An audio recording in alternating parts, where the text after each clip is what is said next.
What's up creators, Anthony here, and let's talk about capturing high quality audio for your content creation. I've talked about my list of beginner mistakes several times already, and bad audio, or even worse, no audio, is mistake number 7 on my list. I cannot stress enough how important audio is to the viewing experience.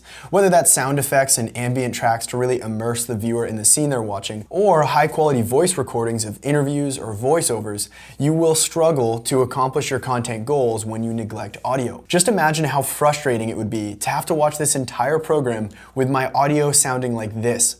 You probably wouldn't have actually even made it to this point in the program because you would have watched the first video and never come back, which just proves my point even more. Now, the tools we use to capture high quality audio will change depending on what type of content we're shooting. So we'll break down a few of these different scenarios and what I recommend for each in this video. Before we dive into the tools that we use to capture the audio, I want to quickly touch on 2 factors that impact the quality of our audio regardless of what tool we're using. So if you already have a mic and you're trying to make your audio sound better, these 2 factors will help you out a ton.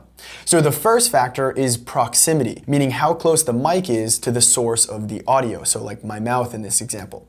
The sweet spot is anywhere from 6 to 12 inches from the source, which is why here I have a small lav mic right under the collar of my shirt. As the distance between the mic and the audio source increases beyond that, we start to capture a lot more background noise, echoes, static, and other bad stuff. Now the next factor is the reflectivity of the room. Now that might sound advanced, but I'm really just talking about how prone the room that you're filming in is to echoes and reverb. Sound has a nasty tendency to bounce off hard surfaces and reflect, causing our audio to just sound bad. For example, my office has hardwood floors and a really tall ceiling. That's a lot of reflective surfaces for audio to bounce off of. No matter how good my recording tools are, I'm still going to have to deal with audio echo. In order to reduce the reflectivity in my room, I bought an area rug, which absorbs sound compared to the reflective hardwood floors, and I also bought a ton of these acoustic panels from Amazon, which, similar to the rug, absorb sound rather than let it bounce off of the reflective walls. If you remember both of these factors and you work to improve them, I don't care what you're recording with, your audio will sound way better. But now that we have those out of the way, let's dive into audio recording tools that we're going to use depending on the situation that we're in. Up first, we have, in my eyes, the most common type of audio recording, which is dialogue or talking head audio, like you're listening to right now.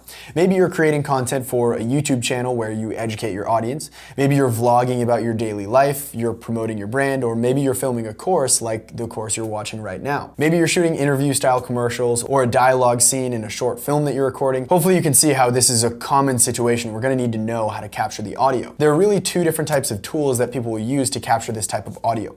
The first is directional mics, also known as shotgun or boom mics, and the second is lavalier mics, also known as lav or lapel mics. Directional microphones are great because we can plug them directly into our smartphones and they just record the audio in the direction that we point them, which is compared to omnidirectional mics that record audio in all directions, which typically lowers the quality of dialogue since it's far less laser focused on the actual source. Now, on-camera directional mics would be great for vlogging, where you're always basically holding the camera close to your face. The issue is that as soon as we start to move away from the recorder, the audio starts to fall apart pretty quickly. And this is why I almost never use on-camera directional mics. Now, to solve this problem, it's pretty common to see directional mics mounted on other objects other than the camera itself, like a boom pole or another third-party device. This allows us to record audio closer to the source than the camera would actually allow for, but it usually requires another person or crew member, which again defeats the purpose of trying to keep our setups lean and mean.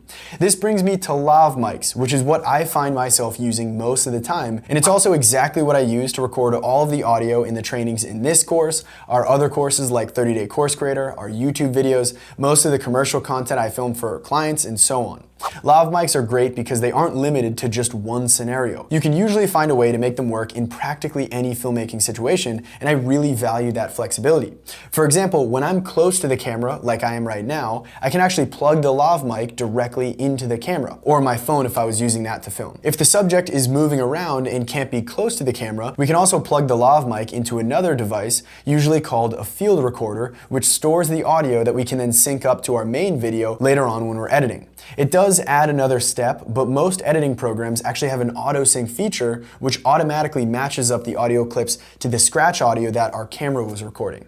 Then finally, if you don't mind spending a few extra bucks, you can also get a wireless transmitter where the mic plugs into one transmitter, which relays the audio to the second transmitter, which is attached to the actual camera, essentially pairing the audio directly up with the video in real time as if the mic was already plugged into that camera. What you're listening to right now is the Pop Voice Pro Lav plugged directly into my Sony camera. Now, I think the audio sounds pretty dang good, and just wait for the price tag. This mic only costs $14 on Amazon, which I think is amazing. Now, quick note here about this setup. Depending on what you're plugging the mic into, you might need a small adapter that's like a couple dollars on Amazon. And if you're plugging it into your iPhone, you'll need one of those classic lightning adapters. All of the gear that I mentioned can be found linked in the description beneath this module as well. Just so you know, you can always find it on our kit.co pages. So if I weren't close enough to where I could actually plug the mic directly in my camera, I would use the same adapter and I would plug the Pop Voice Pro Lav into my Zoom H1n field recorder, which I also really love and find myself using all the time. Like I said before, the only negative here is we're gonna have to do that auto sync in post. It's really not that big of a deal in my eyes though. But anyways, that's the first type of audio we need to record: dialogue, talking heads, voiceovers, and so on.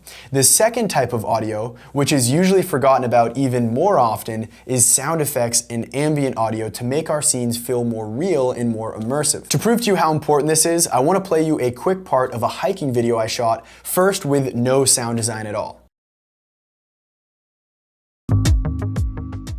Now here's that same video with the sound design that I actually ended up adding.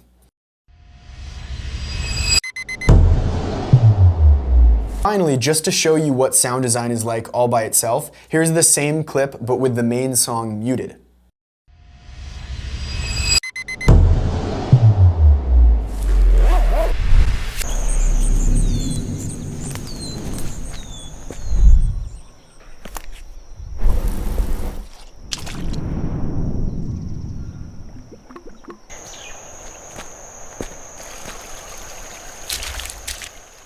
Now, you may disagree and think that it's not important, but I can't stress enough how much our subconscious brain picks up on these small additions of sound effects and uses that to convince our brain that what we're seeing is more immersive due to all of that additional sensory data.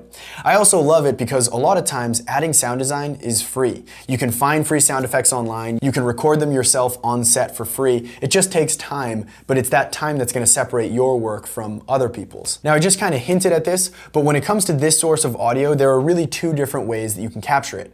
Ideally, I capture it on site as I actually record the clips. If my phone is close enough to the action as I'm filming, I'm actually comfortable using the audio directly from the camera. Now, the built-in microphone is definitely good enough to use for audio like this, but it's also a great opportunity to use an on-camera directional mic like the Rode smartphone mics made for both Android and iPhones.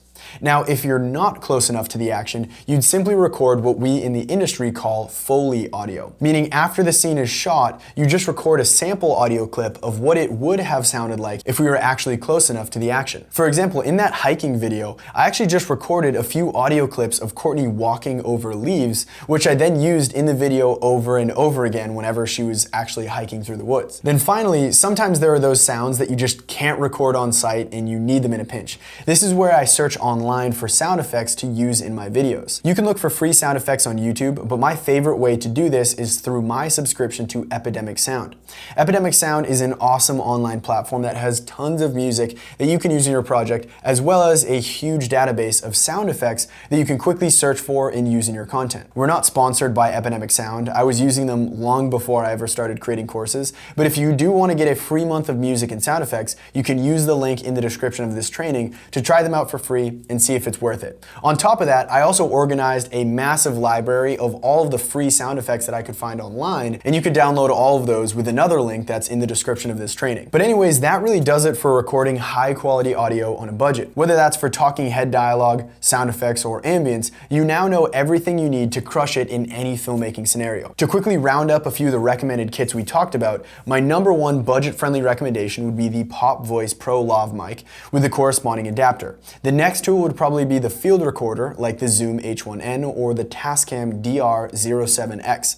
Finally, if you want an on-camera directional microphone, I'd recommend you go with the Rode microphones. All this gear is linked below in our kit.co pages, but other than that, thanks for watching and I'll see you in the next one.